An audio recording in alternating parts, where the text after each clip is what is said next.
உங்கள் வீட்டில் வேறு யாரும் விரும்புகிறாங்களான்னு தெரியல, உங்கள் சொந்த பந்தங்கள் விரும்புகிறாங்களான்னு தெரியல, ஆனால் கர்த்தர் விரும்புகிறாரு. நீங்கள் நல்லா வாழணும்னு விரும்புகிறாரு.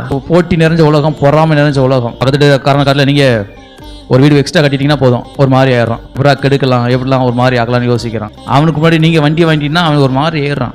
பக்கத்து வீட்டுக்காரன் இல்லை, வீட்டுக்குள்ளேயே தான் சொல்கிறேன். அப்படி வீட்டுக்குள்ளே இருக்க சொந்த உறவுக்குள்ளேயே ஒரு ஆள் காட்ட ஒரு ஆள் உயர்ந்து போயிட்டா ஒரு மாதிரி என்ன செய்யுது உங்களுக்குள்ள ஸ்டமக் பண்ணிட்டாங்க இல்லையா, வயிறு எரிய ஆரம்பிச்சிருது. போட்டி நிறைஞ்ச பொறாமை நிறைஞ்ச உலகத்தில் வாழ்ந்து கொண்டிருக்கிறோம். என்ன சொல்கிறாரு, போட்டியும் பொறாமல் உனக்கு வருது அப்படின்னா உன்னை நான் ஆசிச்சுக்கிட்டுக்குன்னு அர்த்தம்ன்றார் ஆண்டவர். உங்கள் மேலே ஒருத்தவங்க பொறாமல் போகிறாங்க, எப்போ பார்த்தாலும் உங்களை பற்றி பேசிட்டு இருக்காங்கன்னா ஸ்தோத்திரம் சொல்லுங்கள். ஏன்னா அவங்க சொல்கிற அழுக்கத்தை வச்சுருக்காரல்ல. பைபிளில் சொல்லப்பட்டிருக்குது பாருங்கள்.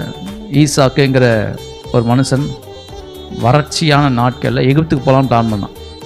கர்த்தர் எகிப்துக்கு போகாதப்பா, இந்த தேசம் விதைய விதை, ஆண்டவர் மழை இல்லை தண்ணி இல்லை, நான் பார்த்துக்கிறேன், நீ என்ன விதை மட்டும் போடு, நிலத்தை உழுது பண்ணு, நான் பார்த்துக்கிறேன்றார் ஆண்டவர். என்ன நடச்சுன்னு தெரியல, வேதத்தில் சொல்ல போடல. ஆனால் அவன் நிலத்தில் மட்டும் 100க்கு 100 ஆசீர்வாதம். இது யார் பார்த்தா, அங்கே இருக்கிற அபிமேலுக்கு ராஜா பார்க்குறாரு. என்னடா நம்ம ஊர் பஞ்சத்தில் இருக்குது, மழை இல்லை, ஆனால் ஈசாக்கு நிலம் மட்டும் எப்படி இருக்குது, செழிப்பாயிட்டு இருக்குது, வர வர விருத்தி அடைஞ்சு போயிட்டு இருக்கிறான், நம்மளை காட்டில் பெரிய ஆளாக ஆயிடுவானோ நான் சொன்னேன் இல்லையா. இந்த பக்கத்தில் இருக்கிறவங்க சொந்த பந்தங்கள் அதெல்லாம் நினைக்கும், நீங்கள் பெரிய ஆளானா அவங்களுக்கு பிடிக்காது. யாரை வாழ்த்துறாங்களா, நீங்கள் நல்ல சரி கட்டினாலும் உங்களுக்கு யாருக்கும் பிடிக்காதே பாருங்கள். நீங்கள் நல்ல ஒரு நல்ல கிளிப் வச்சுருந்தாலே அவங்களுக்கு ஒரு மாதிரியாக பார்ப்பாங்க. இதெல்லாம் ஒரு போட்டி நிறைஞ்ச உலகம், பொறாமை நிறைஞ்ச உலகம், காலை வாரி விடுற உலகம், கூட இருந்தே குழியை பறிக்கிற உலகம்.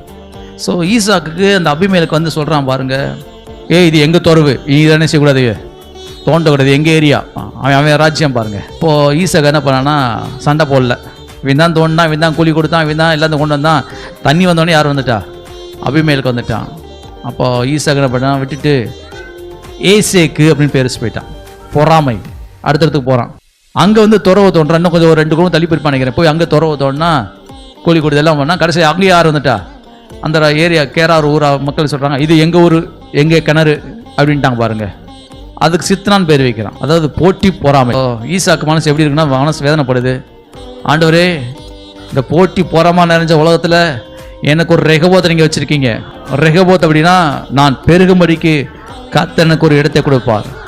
இந்த காலையிலேயே நான் சொல்லிடுறேன், உங்கள் மேலே யாராவது போட்டி போறாமல் அப்படி எப்போ பார்த்தாலும் உங்களையே நச்சரிச்சுக்கிட்டு இருக்காங்கன்னா கர்த்தர் சொல்கிறாரு, நீ பெருகும்படிக்கு உனக்கு ஒரு இடத்தை வச்சிருக்கிறேன்றாரு. உன்னை பெருக பண்ண போகிறேன்.